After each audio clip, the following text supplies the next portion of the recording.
सो welcome back friends. अपन continue करते हैं अपना फ्लूइड मैकेनिक्स का सेक्शन।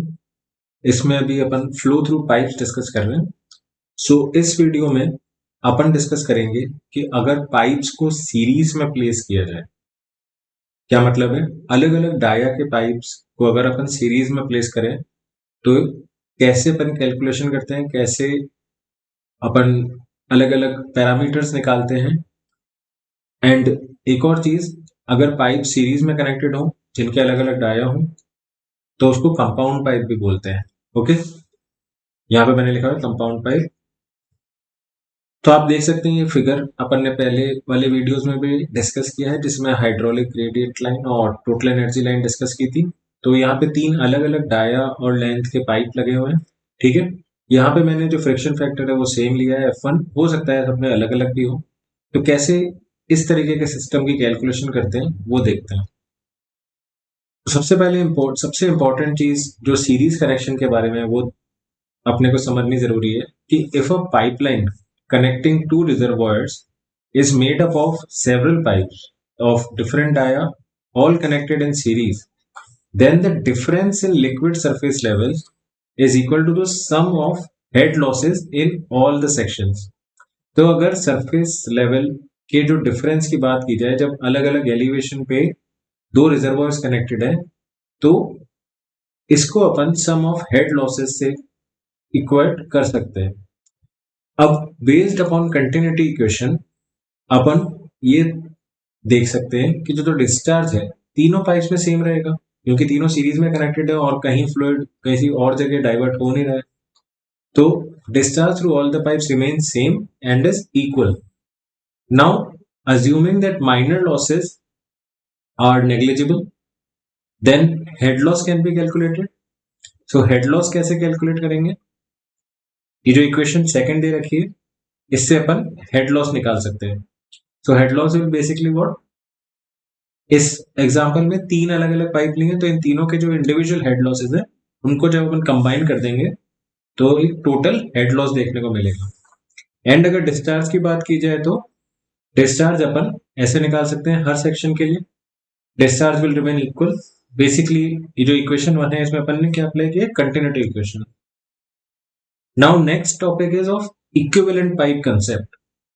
सो क्या होता है, कुछ जगह जैसे अपन ने कभी कंपाउंड पाइप या पाइप इन सीरीज ले किए, बट अभी अपने को वहां पे मे बी पूरा सिस्टम रिवैम्प करना है या नई पाइपलाइन बिछानी है, तो अपने को उसमें कैलकुलेट करना है कि अगर एक इक्विवेलेंट पाइप, जो एक नया पाइप डालें जो इसका सेम फंक्शन प्रोवाइड करे, तो इक्विवेलेंट पाइप का डाया और लेंथ कितनी चाहिए होगी। ठीक है, so here the same thing is written. A compound pipe consisting of several pipes of varying diameters and length is to be replaced by a pipe of uniform diameter, which is known as equivalent pipe.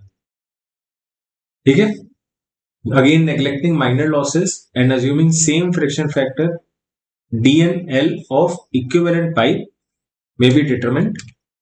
तो कैसे determine करेंगे, ये हो गया head loss. अलग अलग जो pipe के सेक्शंस हैं, अभी अपन ने देखा कि हेड लॉस जो टोटल होगा वो क्या होगा, कंबाइंड सम होगा। अप्लाइंग कंटिन्यूटी इक्वेशन, तो डिस्चार्ज तीनों में बराबर हो गया और अज्यूम कर लिया अपन ने कि फ्रिक्शन फैक्टर भी सब में इक्वल है। तो अपन इसको थोड़ा रीअरेंजमेंट करते हैं हेड लॉस की इक्वेशन को, तो अपने पास ये इक्वेशन देखने को मिलती है, F/2G multiplied Q square by pi by 4 whole square, and bracket में ये जो एक्सप्रेशन है L1/D1 की पावर 5 प्लस L2/D2 की पावर 5 प्लस L3/D3 की पावर 5। जितने भी पाइप सीरीज में है अपन सबको ऐसे लिखेंगे। तो इससे अपन टोटल हेड लॉस अगर निकालना चाहें इक्विवेलेंट पाइप का, तो अपन ने क्या डायमेंशंस लिए थे, इक्विवेलेंट पाइप के लिए अपन ने डायमेंशंस लिए थे कैपिटल L और कैपिटल D। ठीक है, अगर इस फॉर्मेट में रखें तो क्या मैं इसको वापस इस तरीके से लिख सकता हूं, क्योंकि यहां तो सिर्फ एक लेंथ और एक डाया है, एक ही पाइप है, एक ही मतलब सेम सेक्शन है। ठीक है, इससे फायदा क्या होगा, इसको अपन दोनों को जब इक्वेट कर लेंगे तो इक्विवेलेंट पाइप के पैरामीटर्स यानी कि हेड लॉस और जो कंपाउंड पाइप है उसके पैरामीटर यानी कि हेड लॉस को अपन इक्वेट करके इनकी लेंथ और डाया के रिलेशंस निकाल सकते हैं। तो ये इक्वेशन यूज करके अपन लेंथ और डाया के बीच में रेशियोज निकाल सकते हैं। और जनरली जो भी इसमें क्वेश्चंस होते हैं या तो लेंथ गिवन होती है और आपको डाया निकालना होता है, या फिर डाया गिवन होता है और लेंथ निकालनी होती है। अगर रियल प्रैक्टिस की भी बात की जाए तो रियल प्रैक्टिस में भी लेंथ हो सकता है लेंथ पे कॉन्स्टेंट हो कि भाई आपको इतना ही लेंथ में आपको एक इक्विवेलेंट पाइप लगाना है तो आप डाया निकालिए, या फिर हो सकता है डाया में कांस्टेंट हो। डाया में कैसे कांस्टेंट आ सकता है कि आपके पास हो सकता है ऑलरेडी कुछ पाइप्स अवेलेबल हो, तो आप बोलो कि इतने डाया का पाइप आपके पास अवेलेबल है, अब मुझे लेंथ निकालनी है कि इक्विवेलेंट लेंथ कितनी होगी। अब ये जो इक्वेशन निकल कर आई, ये जो एक्सप्रेशन निकल कर आया, इसको अपन एक और टर्म देते हैं, दैट इज ड्यूपिट्स इक्वेशन। अब एक सॉल्व एग्जांपल देखते हैं कि कैसे इस तरीके के क्वेश्चंस को प्रोसेस करते हैं, कैसे टाइप के क्वेश्चन आ सकते हैं। तो आप पॉज करिए वीडियो, आप खुद से ट्राई करिए, बेसिक एक्सप्रेशंस और इक्वेशन जो अभी मैंने डिस्कस करी है वही इसमें अप्लाई करनी है। तो क्वेश्चन पढ़ लेते हैं एक बार। A compound piping system consists of 1800 metre of 0.5 metre dia pipe, 1200 metre of 0.4 metre dia pipe and 600 metre of 0.3 metre dia pipe. तो ये तीन अलग अलग सेक्शन है, तीन सेक्शंस की लेंथ दी है और उनका डाया दिया है अलग अलग। अब ये कनेक्टेड है सीरीज में, ठीक है। अगले वीडियो में अपन देखेंगे कि पैरेलल कनेक्शन कैसे होते हैं, अभी अपन सिर्फ सीरीज की बात कर रहे हैं। तो जैसे मैंने आपको बताया था कि दो तरीके के क्वेश्चन पूछे जा सकते हैं आपको, या तो डाया दिया हो, जैसे पहले केस में इसमें दिया हुआ है ए में क्या करना है आपको, इक्विवेलेंट पाइप निकालना है या इक्विवेलेंट लेंथ निकालनी है जिसमें जो डाया है, डाया होना चाहिए 0.4 मीटर्स। एंड सेकेंड पार्ट क्या है इसका, बी पार्ट, इक्विवेलेंट साइज या इक्विवेलेंट डाया निकालना है जिसमें जो लेंथ है ये फिक्स कर रखी है, दैट इज 3600 मीटर्स।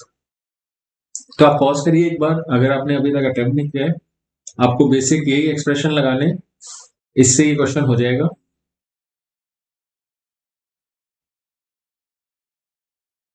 तो आई होप आपने ये क्वेश्चन एटलीस्ट खुद से एक बार अटेम्प्ट किया हो। अब इसका सॉल्यूशन देखते हैं कि कैसे क्वेश्चन सॉल्व करना होता है, कैसे प्रोसेस करना है। मैं वापस रिपीट कर देता हूँ, तीन पाइप अलग अलग डाया और लेंथ के एक कंपाउंड सिस्टम में या एक सीरीज में कनेक्टेड है, एंड अपने को इक्विवेलेंट लेंथ पहले केस में निकालनी है ए पार्ट में जिसमें डाया फिक्स्ड है 0.4 मीटर्स, एंड सेकंड केस में इक्विवेलेंट डाया निकालना है जिसमें लेंथ फिक्स्ड है यानी कि 3600 मीटर्स की लेंथ फिक्स्ड है। नाउ कैसे प्रोसेस करते हैं, इधर देखिए ए पार्ट मैंने इधर सॉल्व किया है, तो डी 0.4 मीटर्स का दिया हुआ है, तो इसको इक्वेशन 1, ये आपकी इक्वेशन 1 है, इसमें जब पुट करेंगे तो आप सारी वैल्यूज यहाँ पे पुट कर सकते हैं। ऊपर L1 D1 L2 D2 L3 D3 already given है, आप इसको खुद से एक बार कैलकुलेट करिएगा। यहाँ पे टाइम सेव करने के लिए, वीडियो छोटा रखने के लिए मैंने यहाँ पे कैलकुलेशंस नहीं कर रहा हूँ, ये सिंपल कैलकुलेशंस हैं, आप कर सकते हैं खुद से भी। तो जो लेंथ निकल कर आती है, it comes out to be around 4300 metres, जब डाया 0.4 मीटर्स का अपन इक्विवेलेंट पाइप के लिए मान के चलते हैं। सेकंड केस में क्या हो रहा है, डाया निकालना था, लेंथ फिक्स थी, अगेन इक्वेशन 1 में डालेंगे, आप सारी वैल्यूज पुट अप करोगे तो आप डी की वैल्यू निकाल सकते हो, which comes out to be roughly around 0.39 meters, ठीक है। तो इस तरीके से अपन पाइप जब सीरीज में हो या कंपाउंड पाइप सिस्टम हो तो इस तरीके से प्रॉब्लम टैकल करते हैं, इस तरीके से अपन क्वेश्चन सॉल्व करते हैं। तो इस वीडियो के लिए इतना ही, अगले वीडियो में मिलते हैं। Thanks for watching.